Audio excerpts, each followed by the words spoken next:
Under Indset, you said we must know why we get up in the morning, why we do what we're doing in our jobs. So let me ask you, why are you doing what we're doing?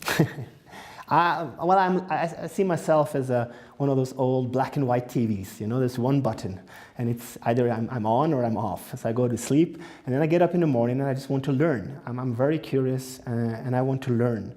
And it's all driven from me from the inside, to move on, to understand things and just be curious.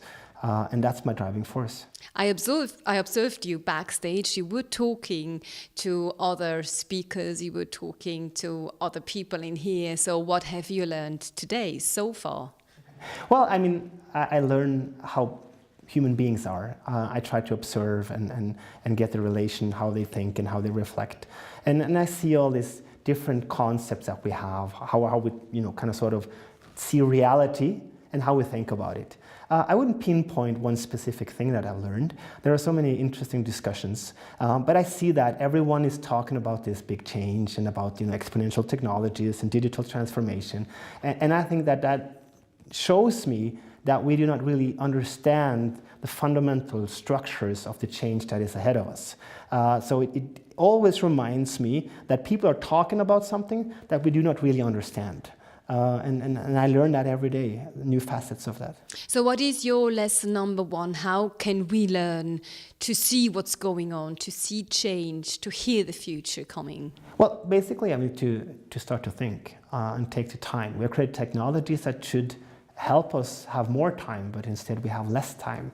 And we are in reaction mode, permanent dopamine, this drug, addicted to this digital device that we have, and we have to respond the whole time. We're only in a response mode.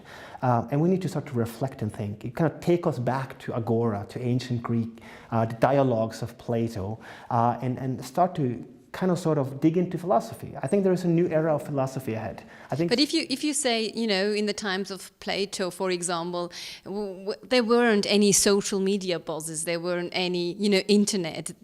The world wasn't as connected as it was today. So how shall an employee today say to his boss, I need time to think and I need time to reflect in a day where he has to deliver constantly? First of all, I think everyone have at least 1 hour a week. The social media part, distinguish between content and narcissism. And even at the streets of Agora, there were a lot of narcissists, right? And narcissism was all over the place, the ego, the mensch. And in philosophy, it was meant to be simple. And then it detoured, and even Kant wanted it to be simple, but he was not allowed to. The German sentences, there was a small thin line between Tiefsinn and Schwachsinn.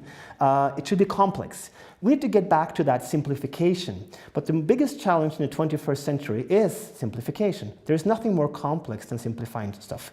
And if you can simplify how we communicate and how we kind of sort of use this technology and find new ways, then we will have time to play around and be creative and think about stuff. And I think we all have it. We just need to take the consciousness to take it back.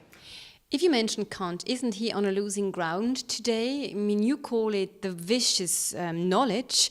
I call it the bubble, the media echo chamber, where our own opinion is being reflected by others having the same opinion, like my Facebook friends have the same opinions than I do. Thus, is critical thinking, losing ground in these days? I think it is the total opposite. I think philosophers will be on the payroll of companies, and we need to take it back.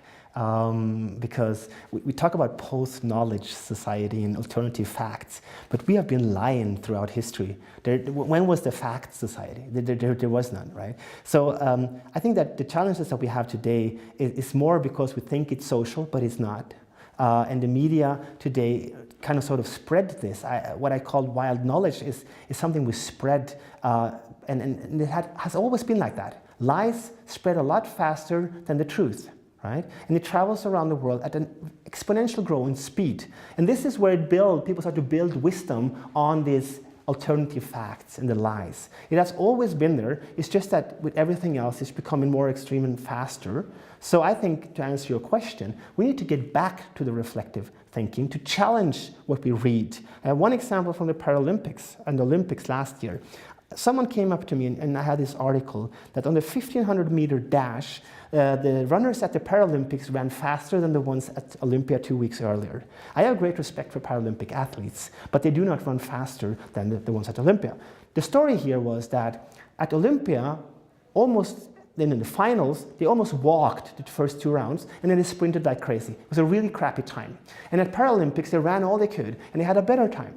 But if the Paralympic athletes, they would never have qualified for Olympia, and if they would have been in the final, they would not have been able to cope with that speed of the sprint at the end.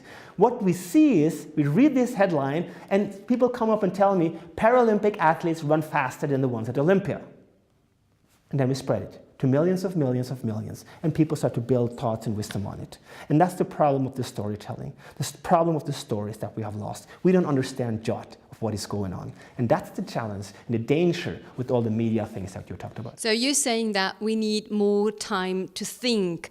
And you also claim that we have to unlearn some things that we've learned throughout the past years in the digital world. What would be other things that we have to unlearn?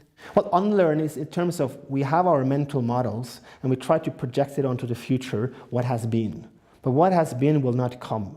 So what we need to step outside and get new bridges, new mental models. And I think we can only do that if we seek other kind of sort of groups or environments and try new stuff. Because everything that we have mastered with our experience over the years, that's what makes us human. And everything that is outside of this experience, it will give us new questions. It will build the bridges. Everything that I've learned from business, even though I've studied my Porters and my Six Sigmas and everything, I've learned everything from philosophy. Because I got the bridges to a new world that I had not seen. So I encourage people to go out and try a lot of new stuff and change. And that you will see that you will get new mental models. And therefore, if you're also then curious and dig into technology, you will have this combination of being at the front of technology and at the same time being able to change your perception. And that's where the questions will come, because we have all the answers. We just need new questions. And what would be the new questions that marketeers have to ask themselves, you know, coming to a summary saying what are the lessons learned for marketing from your speech?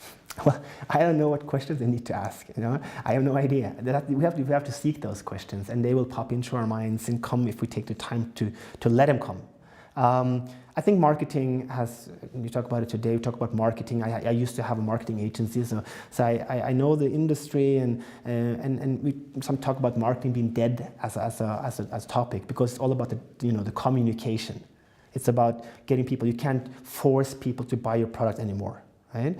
And that is the topic of that marketeers need to figure out how they can build this relationship, how they can get people's emotion and tap into them. And we're talking about it in the industry, but I think finding out how to do it is the challenging part.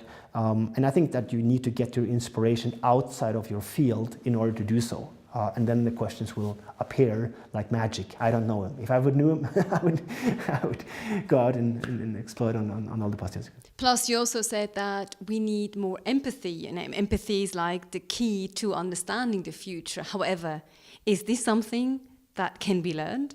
Yes, I think empathy needs to be trained. Some people. How? Well, first of all, some people have a background, something that, and you see that a lot of empathic people has gone through, really bad situations, and they have, this deeper understanding of things. I think that if you start to train how to put yourself in someone else's shoes, try to what have they been through, what are they thinking, what is, the real, when you come into the office every day, and some managers have, said, okay, if you ask your employee, how are you doing, it will build the relationship. Okay, let's practice. If you were in my shoes now, being the host of this event, what question would you ask Anders Indset? Oh, that's a very interesting question. I would try to kind of sort of ask me about the empathy. What is it that I think that I can feel it? And then you would take me onto ground to say that I have just started this journey. I'm training it, but I see that I can grow with it, I can learn from it. And that's why I'm confident that we will. So I would try to challenge the things that I say and ask me questions about, why do I believe that? And why do I think like that? And then I would... So why do you believe that? Why do you think that? In empathy. Yes. Well, I think that, I mean, you could argue the other way also, to say that we need control and structures, and people need a purpose, and they need to be, told what to do and regulated. It can work, but and maybe some of the systems in the future, because we have global issues, will be like that. But still, I believe that the empathy part of feeling someone else's pain or what they're going through puts us in a position that we also become vulnerable. And vulnerability is the birthplace of innovation. It's where you can free up and kind of sort of not take yourself that important, or have some feelings and let the feelings. One manager from a bank, top boss of a big bank, who was really hardcore, top down in command and control, he started crying at a session. And he came up to me and he said, Anders, I know that I'm a human being because I have the feelings. I just have a very hard time, doing my job. And I said to him, practice it. You need to practice it. And I really think that you start to be conscious about what someone else is feeling, you can learn it. I think it's something that you can train. There are, many Eastern philosophies and structures on how to work on that. But I think you have to start for yourself to say, I want to understand what people are really feeling and thinking. And they feel that. Because if someone enters the room, within a split second, you either say you like this person, or you have some kind of you have that feeling. It's tied into our deeper inner, it's just that it gets lost in this reaction society. So I wouldn't, I can't say any training methods or that I would, because I'm still learning myself, but I'm confident that we can learn it. And I think that is an asset. One of the most important tools in a leadership toolbook is empathy. Okay, I think that's a closing note. Thank you so much, Anders Indset, for sharing your wisdom and your insight. Thank you so much. Pleasure. Thank you.